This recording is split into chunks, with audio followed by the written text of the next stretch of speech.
নবীজি বলেছেন একটা ঘাটে, একটা পানির ঘাটে বাঘ এবং হরিণ একসাথে পানি খাবে, কেউ কাউকে কোনো ক্ষতি করবে না। পৃথিবীতে জুলুম বলে কিছু থাকবে না, ইনসাফ ন্যায় কায়েম হয়ে যাবে। এরপরে ঈসা আলাইহিস সালাম 40 বছর বেঁচে থাকবেন।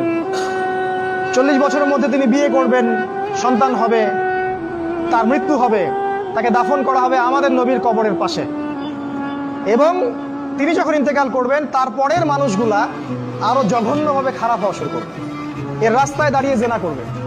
আর এই মানুষগুলোর উপরে হঠাৎ একদিন সকালবেলা সূর্য পশ্চিম দিক থেকে উঠে যাবে এবং একটা লোকমা মুখে তোলার জন্য মানুষ মুখে নিবে, মুখে তুলতে পারবে না, তার আগে কিয়ামত হয়ে যাবে। পানি খাওয়ার গ্লাস উঠাবে, পানি পান করার আগেই কিয়ামত হয়ে যাবে। দুজন ব্যবসায়ী কাপড় এক্সচেঞ্জ করবে, একজন বিক্রি করবে, একজন দেখবে, এই দেখতে দেখতেই কিয়ামত হয়ে যাবে। একদম মুহূর্তের মধ্যে একদিন কিয়ামত হয়ে যাবে ওই মানুষগুলোর সামনে।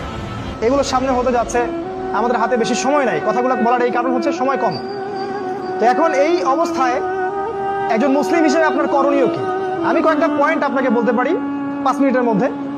এই কয়েকটা পয়েন্ট যদি আপনি একটু মেনে চলেন, ইনশাল্লাহ আপনিও শেষ জামানায় সফল হবেন ইনশাআল্লাহ। যদিও বা এই জামানায় সফল হওয়া খুব কঠিন, খুবই কঠিন। নবীজি বলেছেন ঈমান ধরে রাখা এত কঠিন হবে যেমন হাতে আগুন ধরে রাখা কঠিন হয়। হাতে আগুন ধরে রাখা কি কঠিন? দেখেন, আমরা যারা ইসলাম ফলো করছি, আমাদের ইসলাম পালন করতে যদি এরকম কষ্ট না হয়, বুঝতে হবে আপনি সেই প্রকৃত ঈমান ধারণ করে নাই, যে ঈমান ধারণ করলে হাতে আগুন আপনি অনুভব করতেন।